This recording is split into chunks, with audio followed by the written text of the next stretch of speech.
आइए दोस्तों, stock market, investment और आईपीओ से जुड़ी आज की 5 सबसे बड़ी प्रमुख खबरें देखते हैं। देखिए, पहले तो कुछ मार्केट एक्सपर्ट का अनुमान है कि फोर्स मोटर्स कंपनी अगले 3-4 साल में 2000 करोड़ रुपए का निवेश करेगी और पिछले 1 साल में इस कंपनी के स्टॉक ने 163% तक रिटर्न दिया। तो अगर आप भी शेयर मार्केट में निवेश करते रहते हैं तो आप अपने पोर्टफोलियो में शामिल करने के लिए फोर्स मोटर्स के शेयर प्राइस को भी रिव्यू कर सकते हैं। और एक हिंट देना चाहूंगा आपको, देखिए 1800 रुपए के पार जाएगा ये सोलर एनर्जी का शेयर। अडानी की कंपनी है ये। एक्सपर्ट बोले कि खरीद लो, मुनाफा होगा। अडानी ग्रीन एनर्जी का नाम तो आपने सुना होगा। इसके स्टॉक में भी आने वाले कुछ महीनों में हाई ग्रोथ की संभावना दिख रही है, क्योंकि सरकार भी सोलर एनर्जी को बढ़ावा देने के लिए हाल ही में बजट वगैरह में भी घोषणा किए थे। 1 करोड़ सोलर प्लांट लगाए जाएंगे प्रधानमंत्री सूर्योदय योजना के तहत, है ना। तो सोलर सेक्टर से जुड़ी जो कंपनियां हैं उनमें अगर आप निवेश करते हो तो आपको अच्छा खासा रिटर्न मिल सकता है आने वाले कुछ महीनों में। ये जस्ट दोस्तों मैं आपको मार्केट के अकॉर्डिंग और एक्सपर्ट की प्रेडिक्शंस के अकॉर्डिंग बता रहा हूँ। बाकी इसे आप इन्वेस्टमेंट के लिए सजेशन या सुझाव मत समझिएगा। आप अपने लेवल पर रिसर्च करें और अच्छी तरीके से। डिस्क्लेमर देना ये जरूरी होता है, सेबी के रूल्स हैं। अच्छा, अडानी कंपनी एक और बड़ा इन्वेस्टमेंट भी करने जा रही दोस्तों, देश में मेटल प्रोडक्शन बढ़ाने के लिए। अडानी समूह गुजरात में 1.2 अरब डॉलर का कॉपर प्लांट लगाने जा रहा है और ये देश का सबसे बड़ा कॉपर प्लांट खोलने जा रहा है Adani group. 10 lakh ton production होगा इसका और इससे भी 2 बड़े फायदे होंगे। पता क्या? एक तो इससे ग्रीन एनर्जी इंफ्रास्ट्रक्चर को बढ़ावा मिलेगा और साथ ही भारत का कॉपर आयात भी कम होगा। तो ये जस्ट मैं आपको मार्केट के जो न्यूज अपडेट बता रहा हूँ ना, इन्हें आप अपने स्टॉक इन्वेस्टमेंट के पोर्टफोलियो से रिलेट करने की कोशिश कीजिएगा। समझ रहे हो मैं ये चीजें आपको क्यों बता रहा हूँ? ताकि आपको एक मार्केट का अनुमान लग सके कि फ्यूचर में क्या क्या कंपनियां क्या क्या प्लान कर रही हैं। अच्छा, पेट्रोलियम कंपनियों की कुछ अपडेट देखिए आप। ओएनजीसी और आईओसी भी और दूसरी अन्य ऑयल मार्केटिंग कंपनियां भी 1.2 लाख करोड़ रुपए का इन्वेस्टमेंट करेगी।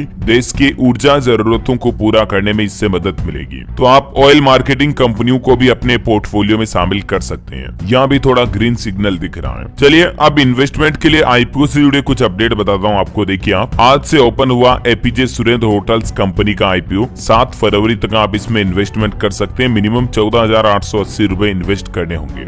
इस आईपीओ से जुड़ी कुछ और खास तारीखें आप देख सकते हैं। इसकी क्लोजिंग 7 तारीख है, आज से ओपन हो चुका है। और इसके अलावा भी दोस्तों 7 तारीख के बाद 3 और कंपनियों के आईपीओ भी ओपन होने जा रहे हैं। JSFB समेत 3 आईपीओ में निवेश का मौका होगा आपको। 7 से 9 फरवरी के बीच अप्लाई कर सकेंगे।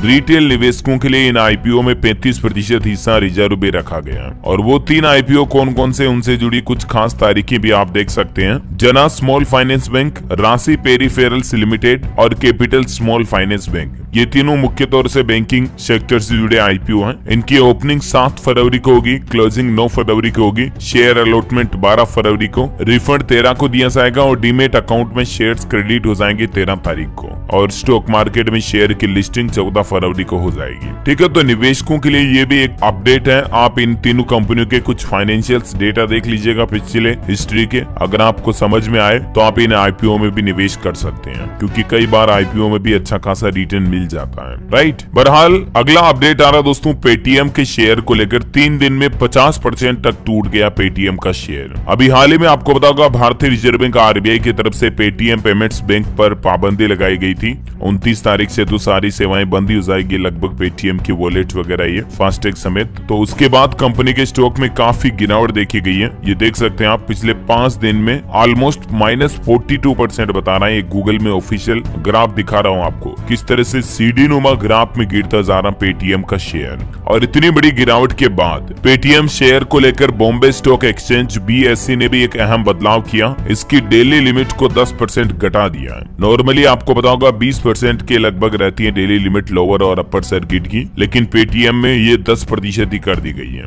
ताकि मार्केट में बहुत ज्यादा इनबैलेंस ना हो। आरबीआई के प्रतिबंधों के बाद केट ने भी व्यापारियों को सलाह दी है कि पेटीएम की बजाय आप दूसरे पेमेंट प्लेटफॉर्म यूज करें। CAIT, केट का मतलब होता है confederation of all India traders, जो व्यापारियों का संगठन है हमारे देश में। उसकी तरफ से देश के सभी व्यापारी, क्रेता, होलसेलर, विक्रेता, महिलाओं के समेत सभी व्यापारियों को ये सजेशन सुझाव दिए गए कि आप पेटीएम की बजाय किसी किसी दूसरे प्लेटफॉर्म के जरिए लेन देन करें। हालात तो ये हो रहे दोस्तों की सब्जी वालों से लेकर ढाबू तक लोगों ने पेटीएम से पेमेंट लेना ही छोड़ दिया, अब कोई दूसरा तरीका अपना रहे हैं। और रिपोर्ट्स तो ये भी आ रही दोस्तों की पेटीएम के खिलाफ ईडी की जांच भी बैठ सकती है। मनी लॉन्ड्रिंग के पर्सपेक्टिव से ईडी जांच कर सकती है पेटीएम में। चलिए अगला अपडेट है, एक सप्ताह में रिलायंस कंपनी का वैल्यूएशन 1.38 लाख करोड़ रुपए बढ़ा। टॉप 10 में 8 कंपनियों का combined market cap 2.9 lakh crore बढ़ चुका है। आईटीसी सबसे बड़ी लूजर रही। वैसे रिलायंस के चेयरपर्सन और एमडी मुकेश अंबानी दुनिया के दूसरे सबसे पावरफुल सीईओ भी बन चुके हैं। एलन मस्क और सुंदर पिचाई को भी पीछे छोड़ते हुए इन्होंने दुनिया भर में ग्लोबली टॉप सेकंड सीईओ की पोजीशन हासिल की है। ब्रांड गार्जियनशिप इंडेक्स 2024 की रिपोर्ट जारी हुई, उसमें ये बात सामने आई है और ये सभी भारतीयों के लिए भी अच्छी बात है और रिलायंस के इन्वेस्टर्स के लिए तो अच्छी खबर ही है। चलिए कुछ और मार्केट के अपडेट देख लीजिए फटाफट से आप। टीटागढ़ रेल सिस्टम के प्रॉफिट में 130% की बढ़ोतरी हुई। इन रिजल्ट्स के बाद कंपनी के शेयरों में शुरुआती तेजी के बाद अभी सुस्ती देखी जा रही है। अगर आप मार्केट में निवेश करते हैं तो चाइनीज कंपनी के शेयरों में बिल्कुल निवेश ना करें, क्योंकि देखिए आप मार्केट को सपोर्ट देने की कोशिशें नाकाम हुई। चाइनीज शेयरों से 3 साल में 581 लाख करोड़ रुपए का नुकसान हुआ है। वरुण बेवरेज के Q4 कंपनी का नेट प्रॉफिट 77% बढ़कर 132 करोड़ रुपए हुआ। रेवेन्यू में भी इजाफा दिखा।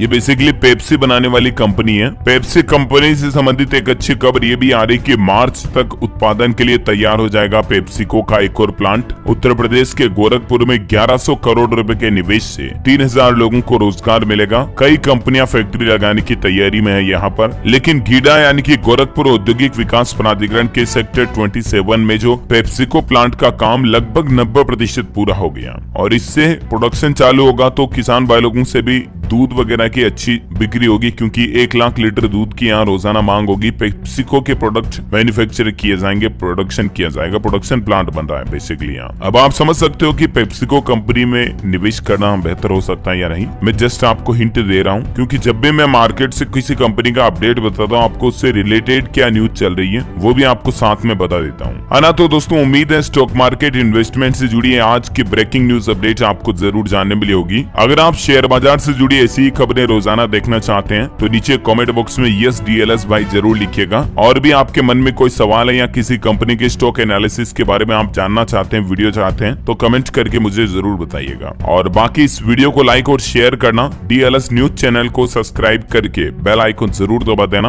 रोजाना ऐसी इंफॉर्मेटिव काम की खबरें देखते रहने के लिए। जय हिंद, जय भारत।